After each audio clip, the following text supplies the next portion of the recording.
வாழைப்பழத்துடைய விமர்சனத்தை இந்த வீடியோவில் பார்த்துடலாம். புத்தகத்தை சுமக்கின்ற வயதில் ஒரு வாழைத்தை சுமக்கிறான் ஒரு சின்ன பையன், கிராமத்து பையன், அந்த கூலிக்காக. ஸோ அவனுடைய வழியை தான் இந்த படம் சொல்லுது. அது மட்டும் இல்லாமல் அந்த நெல்லை வட்டாரத்தில் புளியங்குளத்தில் இருக்க மக்களுடைய எல்லோரு வழியும் சொல்லுது.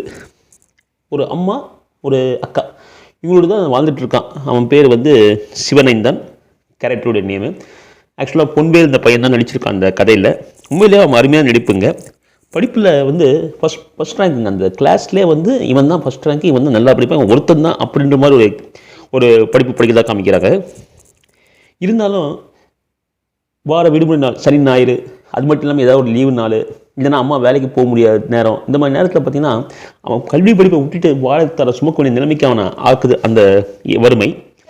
ஸோ அதை அவன் ஒரு இப்பாட்டாக இன்ட்ரெஸ்டாக பண்ணாமல் ரொம்ப வலியோடு தான் பண்ணுறதா காட்டுறாங்க. அந்த பள்ளிக்கு பூங்குடின்னு டீச்சர் இருக்காங்க.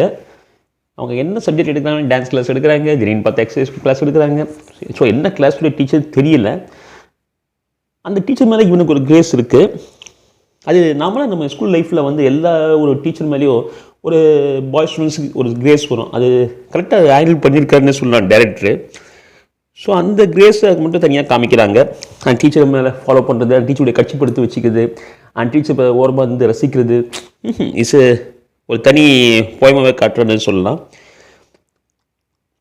ஸோ ஒரு சனி ஞாயிறு டான்ஸ் கிளாஸ் ட்ரைனிங்காக, டான்ஸ் செக்ஷன் ட்ரைனிங்காக இவன் அந்த கூலி வேலைக்கு போக முடியாமல் தவிக்கிறான். தவிர்த்துட்டு அவங்க அம்மாவிட்ட ஏதோ போய் சொல்லிவிட்டு அவங்க அக்கா உதவி மூலமாக இந்த கிளாஸுக்கு வந்துடுறான். ஸோ ஆஸ் யூஷுவல் அந்த ஊரே அன்றைக்கி அந்த வாழைத்தாரை சுமக்கிறதுக்காக லாரியில் ட்ராவல் ஆகுது. வாழைத்தாரை வெட்டி எடுக்கிறாங்க, லாரியில் ஏற்றி முடிச்சுட்டு இவங்க திருப்பி அந்த வாழைத்தாரை கட்டி முடித்து அந்த தார்பாய் மேலே தான் உட்காந்து அவ்வளோ ஹைட்டில் உட்காந்து ஊருக்கு வருவாங்க போலகுது. அப்படி வரும் வழியில் ஒரு விபத்தில் அந்த லாரி சிக்கி அந்த மக்கள் எல்லாருமே இறக்குறாங்க. அந்த மக்கள் எல்லாமே உயிரோடு பலி கொடுக்கப்படுகிறாங்க. ஸோ இந்த வலியோடு தான் அந்த கதை முடியுது. இந்த பையன் எதிர்ச்சியாக போக முடியாதுன்னு இல்லை. ஸோ அந்த விபத்துலேருந்து காப்பாற்றப்படுகிறான். இந்த வலியோடு கதையை முடிச்சிருக்காரு.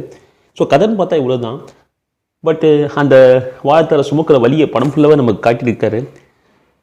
ஒரு சைடு நம்மலாம் வாழைப்பழத்தை எவ்வளோ இதுவாக சாப்பிடணும், சாப்பிடணும். அந்த வாழைப்பழத்துக்கு பின்னாடி இப்படி ஒரு வழி இருக்குன்ற கதையை பார்க்க சொல்ல வாழைப்பழம் கசக்கதாங்க செய்யுதுங்க. மாரி செல்வராஜ் மீண்டும் இந்த படம் மூலமாக ஜெயிச்சிருக்காருன்னே சொல்லலாம். ஒரு ஒதுக்கப்பட்ட மக்களின் வாழ்க்கையை திருப்பி நமக்கு வேறு மாதிரி முறையில் காமிச்சிருக்காரு. கங்க்ராட்ஸ் டு மாரி செல்வராஜ். மியூசிக் அருமையாகவே இருந்திருக்கு. வாழை 2 எடுப்பேன்னு சொல்லியிருக்காரு ஒரு இன்டர்வியூவில். பார்ப்போம்.